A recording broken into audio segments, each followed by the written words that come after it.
Hello friends, ये मेरी जुलाई से लेकर दिसंबर तक की एग्ज़ाम स्ट्रेटजी है। आप भी इसे फॉलो कर सकते हैं अगर फॉलो करना चाहें तो जुलाई में जो है, जैसे कि जुलाई में 30 डेज हैं, तो हम कोई दो जीएस के सब्जेक्ट लेकर के चल सकते हैं जो कि प्रीलिम्स के लिए हम पढ़ेंगे। और जैसे कि पॉलिटी, मैं पढ़ रही हूँ पॉलिटी, तो पॉलिटी आप पढ़ सकते हैं। और एनवायरनमेंट कोई एक टफ सब्जेक्ट, कोई एक इजी सब्जेक्ट ऐसे करके पढ़ सकते हैं। तो एनवायरनमेंट छोटा सब्जेक्ट है और पॉलिटी थोड़ा सा बड़ा है, हालांकि दोनों इजी है। तो आप इसके लिए सोर्सेज क्या फॉलो करेंगे, तो पॉलिटी के लिए तो आप घटना चक्र और लक्ष्मीकांत ही पढ़ेंगे। और एनवायरनमेंट के लिए तो खाली घटना चक्र ही सफिशियंट है, उसे ही आप फॉलो करेंगे तो ये इससे आपका कंप्लीटली हो जाएगा प्रिपेयर। और लूसेंट की सिर्फ पॉलिटी में भी लूसेंट की सिर्फ लिस्टिंग देखनी है, उसमें पूरा डिटेल में नहीं पढ़ना है। तो इसको आप फॉलो कर सकते हैं। और अभी जैसे कि अभी काफ़ी टाइम है, अभी 5 मंथ्स है, अभी 142 डेज के आसपास है। तो आप एक मेंस का सब्जेक्ट भी पढ़ सकते हैं, उसके आंसर राइटिंग डेली कर सकते हैं। तो आप पॉलिटी के 2 आंसर डेली राइट कर सकते हैं, या आप ऐसे भी कर सकते हैं कि पॉलिटी के जो जो भी सिलेबस है उसका सिलेबस आप पढ़ सकते हैं थोड़ा थोड़ा करके।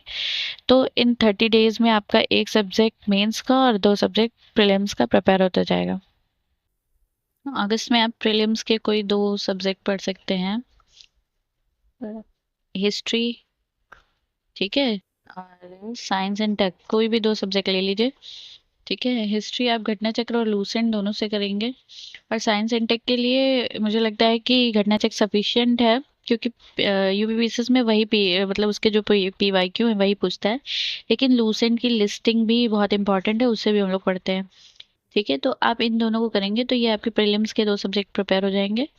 और फिर आपको फिर मेंस के लिए भी आप ऐसा कोई कॉमन सब्जेक्ट पढ़िए जिससे कि टाइम वेस्ट ना हो। तो इसके लिए भी हिस्ट्री पढ़ सकते हैं। ठीक है, तो हिस्ट्री के लिए आप हिस्ट्री की मॉडर्न हिस्ट्री से दो आंसर राइटिंग कर सकते हैं डेली। और हिस्ट्री का पूरा इन मतलब आर्ट एंड कल्चर से लेकर के मॉडर्न हिस्ट्री, ये दोनों आप इसके सारे टॉपिक डेली दो आंसर राइट करके लिख सकते हैं। ठीक है, तो इससे ये सिलेबस कंप्लीट हो जाएगा, तो आपका मेंस का भी एक सब्जेक्ट साथ कंप्लीट होता चलेगा। ओके, नेक्स्ट, फिर नेक्स्ट मंथ में क्या स्ट्रेटजी रहेगी? नेक्स्ट मंथ में geography, Indian and world geography और यूपी स्पेशल, एक मतलब एक इजी सब्जेक्ट एक टफ सब्जेक्ट करके। ठीक है, तो यूपी स्पेशल आप घटना चक्र से पढ़ते हैं, तो यार ये घटना चक्र के जो भी पीवाईक्यू है वो, और दूसरा तथ्य सार। ठीक है, इसके लिए। और ज्योग्राफी के क्या सोर्सेज होंगे? घटना चक्र और लूसेंट की लिस्टिंग। और लूसेंट की लिस्टिंग अगर आप नहीं पढ़ते तो आप ये महेश बनवाल की बुक भी पढ़ सकते हैं। ठीक है, बहुत अच्छी बुक है, उसमें भी सारी लिस्टिंग जो बॉक्सेस में है उसको, और जो भी उसका कंटेंट दिया है वो बहुत अच्छा है। नेक्स्ट अक्टूबर में आप इकोनॉमिक्स एंड मिसलेनियस पढ़ सकते हैं। इकोनॉमिक्स और मिसलेनियस की 20 डेज बस आपको करना है। ठीक है, मिसलेनियस में कुछ ही टॉपिक्स हैं, जैसे इंस्टीट्यूशनल इंटरनेशनल इंस्टीट्यूशन जो भी है और जो भी ऑर्गेनाइजेशन है उनका हेडक्वार्टर और ये सब है। ठीक है, सेंसस का डेटा है, आईएसएफआर का डेटा है, एग्रीकल्चर और मिनरल का डेटा है। ठीक है, तो ये सब आपको, और इकोनॉमिक्स में केवल इंपॉर्टेंट इंपॉर्टेंट चीज़ें जो है लूसेंट से आप देख सकते हैं। तो ये आपका, ये दोनों इसके लिए घटना चक्र की ज़रूरत नहीं है पढ़ने की। ठीक है, तो ये दोनों से आपका 20 डेज में कंप्लीट हो जाएगा। फिर अक्टूबर में आपका 10 डेज ये लास्ट के और 30 डेज नवंबर के, ये आपके टोटल 40 डेज में आपको फिर सिर्फ पीवाईक्यू रिवाइज करना है। और शॉर्ट नोट्स जो भी आपने अगर बनाई है, तो नहीं तो फिर आप घटना चक्र की अगर शॉर्ट नोट प्रिपेयर कर लीजिए, अभी भी समय है। ठीक है, और लिस्टिंग जो भी आप रिवाइज, जो भी लूसेंट की है, जो भी बॉक्सेस आपने जो भी रिवाइज मतलब पढ़ा है उन सबको आप रिवाइज करेंगे। के मंथ में आप चाहें तो मॉक टेस्ट लगा सकते हैं। ठीक है, तो शुरुआत में भी आप एवरी संडे एंड वेंसडे, मतलब वीक में 2 टाइम्स आप लगा सकते हैं मॉक टेस्ट।